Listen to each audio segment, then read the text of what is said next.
All right, this short video will be on factor analysis and the introduction of factor analysis. This is one of the big key um, techniques that we use. This is a major technique that we use when we want to look at analyzing variables, and we want to try to understand the relationship variables in a survey, for instance, have with each other. So exploratory factor analysis is what we're going to key in on. There's also something called confirmatory factor analysis, but it's a technique, again, that we use for trying to understand the underlying structure of the data that we have. So we are going to examine the interrelationships then of a large number of variables and try to understand how they what their commonality with each other. Okay, so these common dimensions that we're going to try to find, we actually call them factors. So if we have 12 different variables and we see that 6 of the variables relate to one underlying dimension, we'd call that one factor, and then the other 6 may relate to a second underlying dimension. That would be a second factor. Okay, so this then is something that we call data reduction, and it's something that helps clarify our data. It also helps us buy degrees of freedom. It also boosts the overall power of the tests that we're going to do, because it reduces the number of variables. So now in that example where we had 12 variables, if we can reduce those to 2 underlying factors, then we can reduce our data from 12 variables essentially down to 2 variables. So that's kind of the idea behind factor analysis, that we want to be able to understand the data structure statistically. Here's an example of a correlation matrix for 9 different variables that relate to a store and a store's image, like perceptions of a store or a business of some type. So we have product price level, we have store personnel, we have return policies, and so on. So this is a correlation matrix, and so if we look at this, we can sort of eyeball things that seem like they go together statistically. So like, for instance, this V1 price level and product quality, that's a very high, that's really a high correlation. Those seem to go together. We have V2, which is store personnel, and then we have return policy, and then we have in-store service and atmosphere here. Those things seem to go together, and so on and so forth. And we can visually inspect this data with these nine variables. And one of the takeaways here is if they correlate well, if the variables correlate well together, then they probably go together for some reason. So what we're going to do is we'll maybe reorganize the data a little bit and organize the data by variables that go together. And what we have here is we've got variables 3, 8, and 9 all seem to have a fairly high correlation. And then we have variables 6, 7, and 4, which all seem to have a fairly high correlation. So, and also 2 in this first one. So 3, 8, 9, and 2 kind of go together. 6, 7, and 4 kind of go together. And then these last two, price level and price quality, seem to go together. And again, what we're doing is we're looking at abnormally high or higher than expected maybe correlations. And so as a result, if we look at this, we could say, well, look, instead of having these 4 variables, what if we took those variables and put them together and called it like one factor?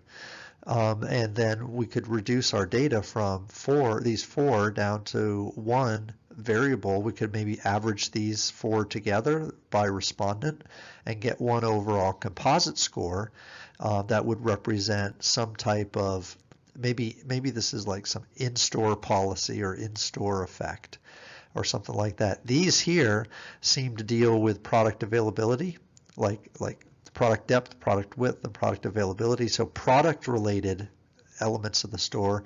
And here we have a price quality thing going on. So we actually have three underlying dimensions, and we could possibly call these three factors if it makes sense to do that. So that's kind of the idea, where we take a matrix like this and we look at what's going on, and we try to understand how things will work out.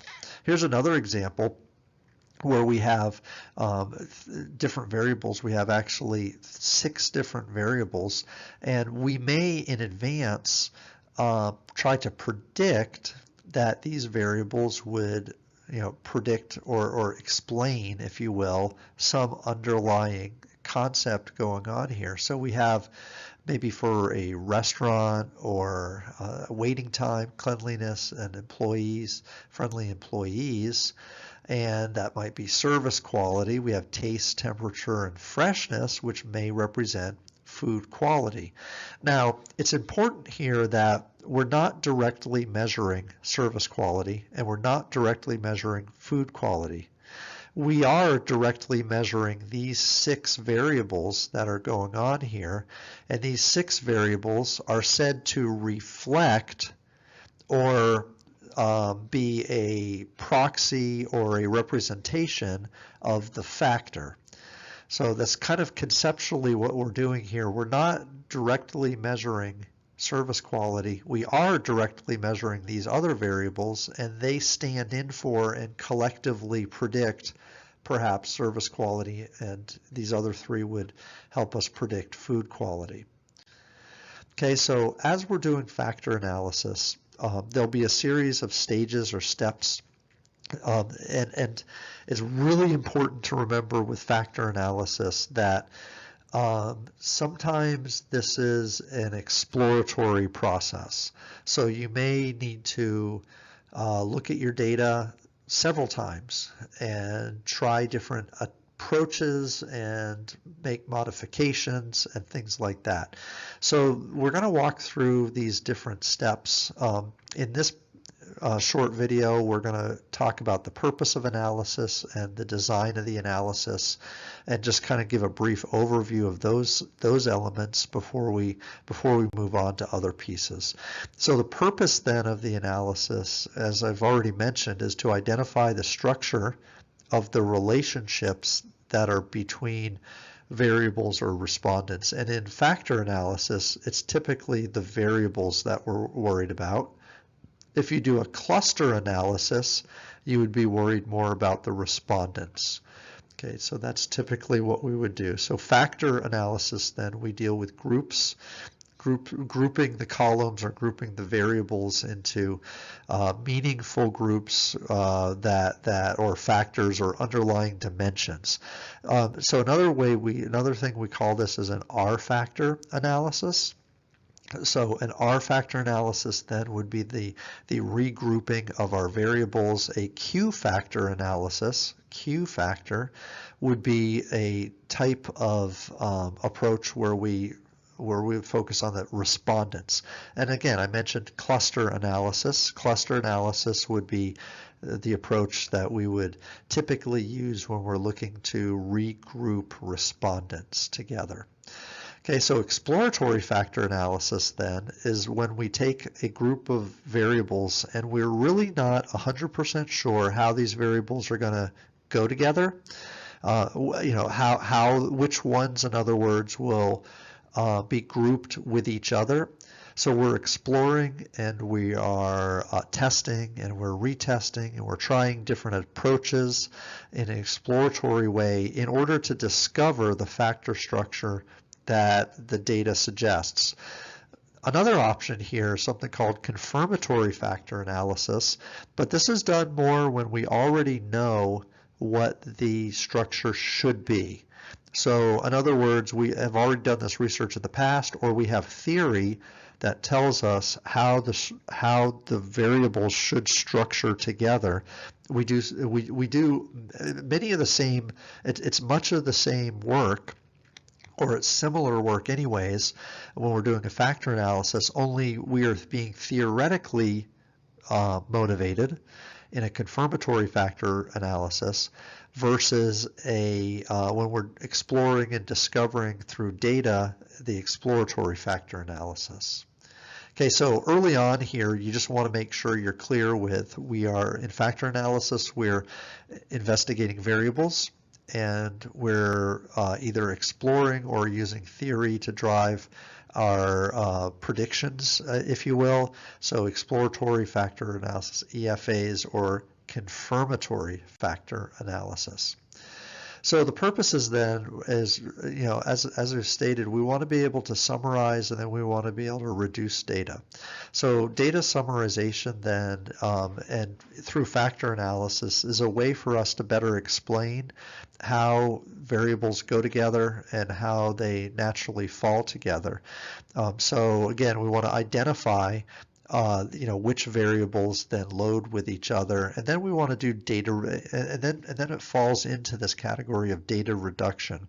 Again, where we have a set of variables, but now we want to regroup those variables and treat them together so that instead of a large set of variables, we have now a new set of variables which will be fewer, which represent the larger data set that we had in the past.